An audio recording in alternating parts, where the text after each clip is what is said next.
جمہوری نظام سے بہتری آئے گی یا خلافت سے؟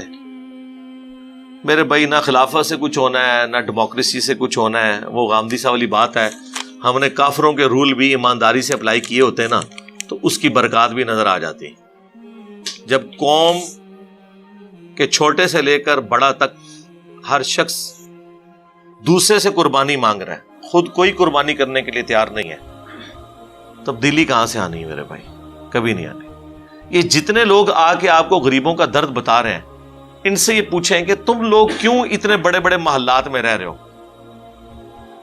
کیا امریکہ کا پریزیڈنٹ 300 کنال کے گھر میں رہتا ہے؟ بتائیں, کیا امریکہ کے پریزیڈنٹ کی زمینوں میں کئی گھنٹوں تک ٹرین چلتی رہے اور اس کی زمینیں ختم نہ ہو؟ کیا امریکہ کے پریزیڈنٹ نے پورا سٹی اپنا آباد کیا ہوا ہے جس میں ہاسپٹل اپنی ساری فیملیز رہ رہی ہیں؟ میں نے ساروں کے نام لے دیے بغیر نام لیے. تقریریں ان کی سنیں, پھر سے پوچھے تم سب لوگ 70 سال کے ہو چکے ہو, سارے ہو چکے ہیں 70 سال کے آلموسٹ.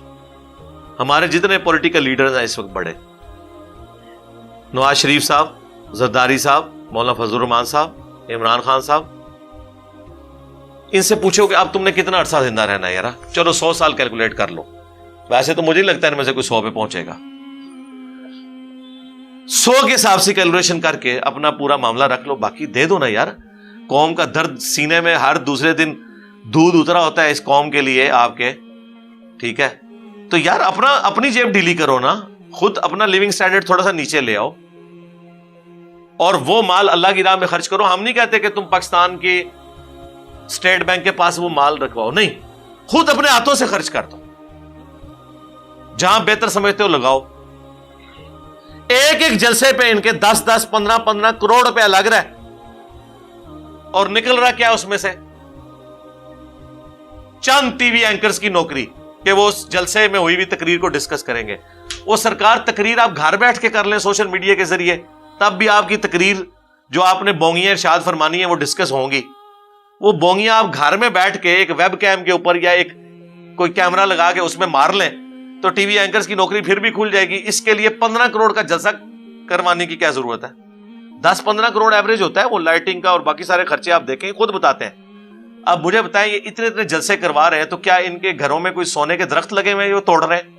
اور اپنی جیب سے نہیں لگا رہے, یہ آپ کا ہی پیسہ ہے جو ان کے ساتھ بیٹھنے والے 2 نمبر لوگوں نے لوٹا ہوا ہے اور وہ اپنے لیڈرز کے اوپر لگا رہے ہوتے ہیں.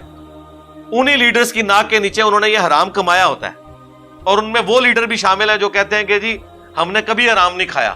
ہم کب کہتے ہیں کہ حرام آپ نے کھایا نہیں ہے؟ لیکن اربوں کا حرام آپ کے نیچے کھایا گیا اور آپ نے آنکھیں بند کی, تو گویا کہ آپ مجرم ہیں, کیونکہ رعیت کے بارے میں آپ سے سوال ہوگا. صحیح مسلم میں حدیث ہے کہ سب سے برا گڈریا وہ ہے جو حکمران گڈریا ہے. جیسے ایک گڈریا بھیڑ بکریوں کی حفاظت کرتا ہے نا, حکمران بھی اپنی قوم کی حفاظت کرتا ہے کہ اگر اس نے انصاف نہ کیا تو اس پہ جنت حرام ہے, تو مارا گیا نا وہ. یہاں اگر وہ حفاظت نہیں کر سکا تو اس کی بکری ماری جائے گی, لیکن حکمران اگر رعایا کی حفاظت نہ کر سکا تو حکمران مارا گیا, وہ جہنمی ہو گیا. پھر بخاری مسلم کی حدیث, تم میں سے ہر شخص نگہبان ہے اور اس سے اس کی رعیت کے بارے میں پوچھا جائے گا. پھر نبی الاسلام نے گنوایا کہ ایک حکمران جو ہے وہ اپنی رعایا کے اوپر حکمران ہے اور وہ اس کی رعیت ہے, اس سے پوچھا جائے گا. ایک مرد اپنی بیوی بچوں کے اوپر حکمران ہے, ایک عورت اپنے خاوند کے مال اور اس کے بچوں کے اوپر نگہبان ہے, اس سے پوچھا جائے گا. وہاں تو کوئی 2 نمبری نہیں کر رہی. نبی الاسلام نے ایک ایک چیز گنوائی. تقریروں میں آپ سن لیں جی حضرت عمر نے فرمایا تھا دریائے فرات کے کنارے کتا بھی بھوکا مر گیا, مجھ سے پوچھا جائے گا. اگے بھی ٹرونا تسی کیتا ہے صرف سنانے کے لیے, اور یہ سارے اس امام کے اندر ننگے ہیں.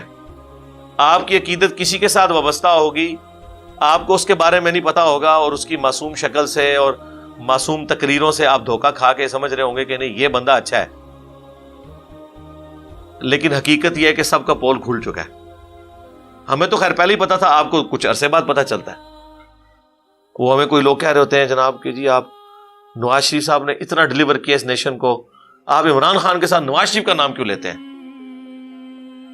اچھا، عمران خان صاحب کے ماننے والے کہتے ہیں آپ ان چوروں کے ساتھ عمران خان صاحب کا نام لے رہے ہیں، اور مولانا فضل الرحمان صاحب کے ماننے والے کہتے ہیں جناب آپ ایک عالم دین جس کی اتنی بڑی کنٹریبیوشن ہے، لاکھوں علماء اس کے مرید ہیں، ہزاروں مدارس اس کے انڈر ہیں، آپ ان لوگوں کے ساتھ مولانا فضل الرحمان صاحب کا نام لیتے ہیں۔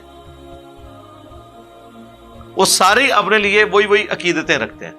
باقی میں آپ کے ساتھ یہ ایگری کرتا ہوں کہ فرسٹ ٹائم مجھے اب یہ لگ رہا ہے کہ شاید پاکستان مستقبل قریب، شاید میں اپنی زندگی میں بات کروں گا، مجھے نہیں لگتا کہ یہ دوبارہ سے جس لیول تک کینسر پھیلا ہے یہ ریکوری ہوگی۔ اس کے پیچھے ریزن یہ ہے، میرے منہ میں خاک، اللہ نہ کرے کہ ایسا ہو، لیکن ظاہر ہے جب کوئی مریض وینٹیلیٹر کے اوپر چڑھ جاتا ہے اس کے بعد اگر ڈاکٹر آ کے آپ سے یہ کہیں کہ یار یہ اب میڈیکلی آلموسٹ 5% اس کا دماغ چل رہا ہے، کچھ عرصے بعد تو اس کی ڈیتھ ہو جائے گی، وینٹیلیٹر سے ہم ہٹا لیں گے، تو ظاہر ہے وہ آپ ڈاکٹر کو آپ یہ تو نہیں کہتے کہ بندہ تو مارتا ہے، ہر بندے نے مرنا ہے۔ پاکستان کے ساتھ جو کچھ 70 سالوں میں اشرافیہ سے لے کے نیچے تک لوگوں نے کیا، اس کا اینڈ رزلٹ یہی نکلنا تھا۔ بچپن سے ہر بندہ ایک محاورتاً جملہ بولا کرتا تھا، دیکھیں جی پاکستان پہ اللہ کا خاص کرم ہے، ہر بندہ ہی کھا رہا ہے اور مکنا نہیں۔ ہن مک گیا نا، لگ گیا تھا نا پتا، بھوک پئی ہے نا۔ ایک کس طرح نہ دے آپ کو IMF، آپ اپنی فوج کی سرکاری ملازمین کی تنخواہیں نہیں دے سکتے، پینشنیں نہیں دے سکتے۔ آپ مجھے بتائیں جب آپ ملینز آف پیپل کی تنخواہیں اور پینشنیں نہ دیں تو مارکیٹ میں جتنی دکانیں ان سے خریداری کون کرے گا؟ وہ بھی مارے گئے کروڑوں لوگ۔ سری لنکا کا حال آپ نے دیکھ نہیں لیا؟ اب آج میرے خیال ہے IMF کی ٹیم نے وہاں جانا ہے یا کل منڈے والے دن جانا ہے، اور وہ کہہ رہے ہیں ہمارے پاس اب قسط اتارنے کے لیے کچھ نہیں ہے، آپ ہمیں ویسے کوئی فی سبیل اللہ کچھ دے دیں۔ اب ظاہر ہے وہاں پہ تو آپ کو پتا ہے ایک سول وار والا سلسلہ شروع ہو گیا، حالانکہ سری لنکا کا لٹریسی ریٹ اس پورے ایریے میں سب سے زیادہ ہے، لیکن وہ تھیندے تھین جاتا بندہ۔ پاکستان کے ساتھ بھی یہی ہو رہا ہے، جو آتا ہے اپنا نیا تجربہ کرتا ہے، وہ فلاپ ہوتا ہے، پھر وہ فلاپ ہونے کے بعد معافی نہیں مانگتا، پھر ایک اور نیا تجربہ کرواتا ہے اور اپنے گناہوں کا بوجھ کسی اور کے اوپر ڈالتا ہے۔ اب یہ اس وقت جو موجودہ حکومت ہے جس نے جاتے جاتے یعنی جنہوں کہتے ہیں کہ اڑدا تیر جڑا بغل ہی چلا لیا۔ رات کو میں عمران خان صاحب کا پروگرام دیکھ رہا تھا آفتاب اقبال صاحب کے ساتھ، تو دیکھیں انہوں نے تو بڑی اچھی بات کی ہے، اگرچہ وہ پریکٹیکلی ہمیں پتا ہے کہ اس کے پیچھے حقیقت کیا ہے، چلے ہم اس نظام رکھتے ہیں۔ انہوں نے کہا کہ جی اگر یہ کہتے ہیں کہ یہ بیڑا غرق میں نے کیا ہے یا میری وجہ سے ہوا ہے تو میں تو کہہ رہا تھا مجھے نہ نکالو، میں تو یہ کہہ رہا تھا۔ وہ کہہ رہے ہیں میں نے شوکت ترین صاحب کو بھی بھیجا نیوٹرلز کے پاس کہ مجھے نہ نکالو، میری مدد کرو، مجھے نہ نکالو، تو اسی لیے میں نے بھیجا تھا تاکہ میں اس چیز کو ہائی لائٹ کروں کہ اکانومی نیچے آ جائے گی۔ اور وہ کہتے ہیں کہ اگر یہ میری وجہ سے ہونا تھا تو مجھے تو خود بھاگنا چاہیے تھا نا، اگر میں نے IMF سے کمٹمنٹ کی ہوئی تھی۔ جی سر آپ نے کی ہوئی تھی، اب آپ نہ یہ کام کریں یار، کیوں آپ ہماری زبان کھلاتے ہیں؟ تو کہتے ہیں ٹھیک ہے میں اس کا بوجھ اٹھا لیتا، لوگوں نے مجھے گالیاں دینی تھی نا۔ اب یہ بات ان کی لاجیکل درست ہے، اسی لیے میں نے پہلے دن مخالفت کی تھی کہ جس طریقے سے نواز شریف صاحب کو 2017 میں نکالا گیا عدالتوں کے ذریعے، پیسہ کوئی ریکور نہیں ہوا، اقامے پہ فارغ کیا گیا، وہ بھی غلط طریقہ تھا اور یہ بھی غلط طریقہ ہے۔ لیکن وہ دوسرے کہتے ہیں نہیں جی آئینی طریقہ ہے، عدم اعتماد پیش کی ہم نے، وہ آئینی طریقہ ہے لیکن اخلاقیات بھی کوئی دنیا میں چیز ہے۔ دوسری طرف آپ چارٹر آف ڈیموکریسی میں ایگری کیے ہوئے ہیں کہ ہم کسی کی حکومت نہیں گرائیں گے، تو کیا یہ چارٹر آف ڈیموکریسی کے تحت یہ جرم نہیں تھا عدم اعتماد پیش کرنا؟ کنٹینیوشن ہونے دے، 5 دفعہ اسمبلیاں 5 سال پورے کریں، آپ اس کا رزلٹ دیکھ لیں گے۔ انڈیا میں 40% پارلیمنٹیرین کرپشن میں ڈوبے ہوئے ہیں، لیکن انڈیا اوپر جا رہا ہے کیونکہ تسلسل ہے پالیسیز کا۔ ہم کہتے ہیں 2 چارٹر آپ لکھ دیں، ایک چارٹر آف ڈیموکریسی، تمام جماعتیں، کسی کی حکومت نہیں آپ گرائیں گے، 5 سال عوام فیصلہ کریں کہ اس کو اگلی حکومت دینی ہے نہیں۔ اور دوسرا چارٹر آف اکانومی، جو اکنامک پالیسیز بنے گی وہ مل بیٹھ کے ہوں گی، حکومت جس مرضی پارٹی کی ہو لیکن مل بیٹھ کے ایک چیز ڈیسائیڈ ہوگی، چاہے کسی پارٹی کی گورنمنٹ آئے، ملک کی پالیسیز ویسے ہی چلتی رہے۔ جس طرح یہ FATF کے چکر میں ہوا ہے نا، سب بیٹھ کے انہوں نے چلایا نا، تو انشاءاللہ تعالیٰ اب امید ہے کہ ہم ابھی ان آفیشیل خبریں تو آ گئی ہیں کہ گرے لسٹ سے انشاءاللہ نکل جائیں گے، وائٹ میں آ جائیں گے، تو فائدہ ہوتا ہے اس طریقے سے۔ تو یہ 2 چیزیں کر لیں اور معاملات کو آگے لے کے چلیں۔ باقی عمران خان صاحب تو اپنی جگہ بالکل ٹھیک کہہ رہے ہیں، لیکن وہ جو ان کا انٹرویو تھا، وہ اس میں اس پورے انٹرویو کی تھیم یہی نکلی ہے کہ یہ عمران خان صاحب کو امریکہ نے نہیں نکالا، نیوٹرلز نے نکالا ہے۔ تو میں سوچ رہا تھا کہ یار یہ میرے تو خیر وہ بڑے بھائیوں کی طرح آفتاب اقبال صاحب ایک پڑھا لکھا بندہ ہے، اور وہ شروع میں کہہ رہا ہے جی میں بڑا نیوٹرل قسم کا انٹرویو لوں گا، لیکن وہ انٹرویو کیا تھا؟ انٹرویو لینا ہے تو مجھے انٹرویو دینا ہے عمران خان صاحب بھی اور نواز شریف صاحب بھی، میں تو ان دساں نیوٹرل کہہ دے کہ انہوں نے ایک شے پھکی رکھ کے میں سامنے رکھاں گا اور میں کہاں گا جواب دو۔ یہ 2 سٹیٹمنٹس بیک وقت کس طرح، جیسا مولویوں کہتے ہیں نا یہ دیکھو یہ دیکھو، ایک طرف کہہ رہا ہوں میں نے نیوٹرلز کو کہا کہ ہماری گورنمنٹ نہ گرنے دے، تو اس کا مطلب پتہ کیا ہے؟ نیوٹرلز نے گرائی ہے، پھر امپورٹڈ حکومت والا یہ نعرہ جعلی ہوا، اور یہی مطلب لیا جا سکتا ہے۔ دوسرا مطلب اگر آپ نے لیا تو اس کا مطلب یہ ہے کہ نیوٹرلز نے امریکہ کے ساتھ مل کے آپ کو نکالا، مراد یہ کہ ہماری فوج نعوذ باللہ امریکہ کی ایجنٹ ہے۔ تو یہ تو عمران خان صاحب کبھی نہیں کہیں گے، چاہے وہ دل میں مانتے بھی ہوں، زبان سے نہیں کبھی کہیں گے۔ تو جب زبان سے نہیں کہہ رہے تو پھر لیڈرشپ ہی کوئی نہیں، اور یہ ایسا ہے بھی نہیں ہے کہ ایسا اس طریقے سے ہوا ہے۔ وہ رات کو جو انہوں نے انٹرویو میں مارا ہے نا، وہ وہی ہے، واقعی نیوٹرل سے ہی نکالا ہے، یہ بات ٹھیک ہے بھائی۔ اب دونوں باتیں تو درست نہیں ہو سکتی نا۔ اور رات کو تو اس نے وہ قاسم سوری جو ہے، بعض کا تو مجھے اتنا غصہ آتا ہے کہ میرا دل کرتا ہے وہ جو آخری چھوٹی والی یہ ہے ختم کر دوں اس کے نام کے ساتھ سے۔ اس نے پتہ کیا ٹویٹ کی ہے؟ اب دیکھیں یہ لوگ کتنے بیوقوف لوگ ہیں، ایسے لوگ عمران خان صاحب کو مروائیں گے اپنے آپ کو بھی۔ اس نے ٹویٹ میں لکھا ہے کہ ذرا خیال رکھنا کہ پاکستان کے جو میزائل ہیں شاہین، غوری، نصر، بابر، کہیں وقت آنے پر یہ بھی نیوٹرل نہ ہو جائیں۔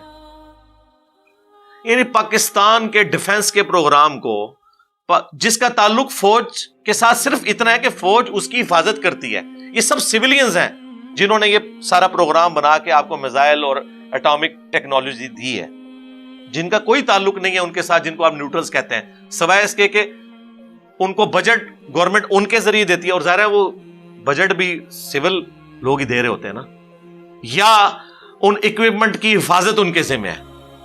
اب آپ ڈیفنس کے اداروں کو بھی تختہ مشق بنائیں گے؟ کبھی آپ یہ سٹیٹمنٹ دیں گے کہ جی یہ امپورٹڈ حکومت لانے سے بہتر تھا کہ پاکستان پہ ایٹم بم مار دیا جاتا؟ اس طرح کی لینگویج کوئی اپنے ملک کے بارے میں استعمال کرتا ہے؟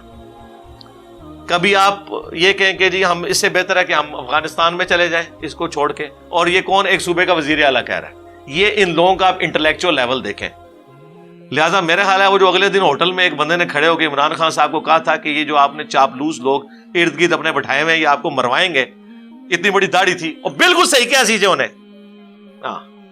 جی کٹ لا چڑی بات۔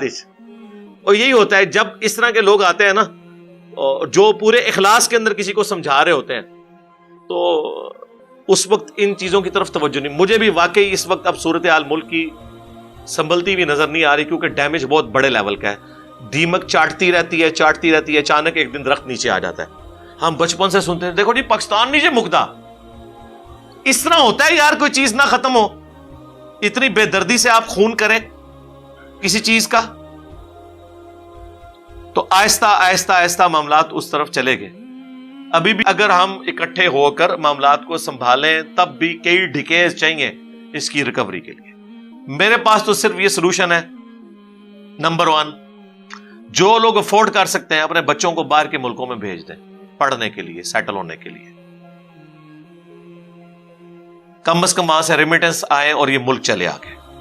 اور یہ پرواہ نہیں کرنی جی اتھے جی غیر مسلامی ہے، اتنے تو اسلامی بھی ویک لیا جی، اسی جائیں جتنے لوگ یہاں سے گئے ہیں وہاں جا کے انہوں نے داڑیاں رکھ لی ہیں، قرآن ترجمے سے پڑھا، ادھر پوری زندگی ان کے ابے ان کے دادے قبر کے پجاری تھے، وہاں جا کے ہماری ویڈیوز دیکھ کے موحد ہو گئے ہیں، ان کو تو ایمان مل گیا ہے۔ جب کافروں سے انٹریکشن ہوتا ہے تو وہ کہتے ہیں چلو یار ہم بھی قرآن پڑھے کہ ہمارا دین کیا کہتا ہے. وہ اسلام کے زیادہ قریب ہی ہوئے ہیں. ایک کیڑا دماغ جو کڈو. اور یہ مولوی ڈالتے ہیں, لیکن اس مولوی کو جا کے آپ ڈالر یا پاؤنڈ دیں, وہ کبھی نہیں پوچھتا کہ یہ تو باہر سے آئے ہیں, میں نے نہیں لینے. آپ کہتے ہیں باہر کے ملکوں میں آباد ہونا, نوکری کرنا حرام ہے. فرق دیکھا آپ نے؟ اچھا, ایک تو حال یہ ہے. نمبر 2, پاورٹی سرکل سے غریبوں کو نکالنے کے لیے ان کی تعلیم کا خرچہ اٹھائیں. بجائے بے شمار حج اور عمرے کرنے کے, ایک حج کر لیں جو فرض ہے, ایک آدھ عمرہ کر لیں. باقی جو ہے نا یہ سب نفلی چیزیں ہیں, ان سے بہتر چیز ہے. تو بجائے ان نفلی کاموں میں اپنے مال کو لگانے کے, آپ اس سے بہتر کام میں لگائیں کہ کسی غریب کا خرچہ اٹھا لیں.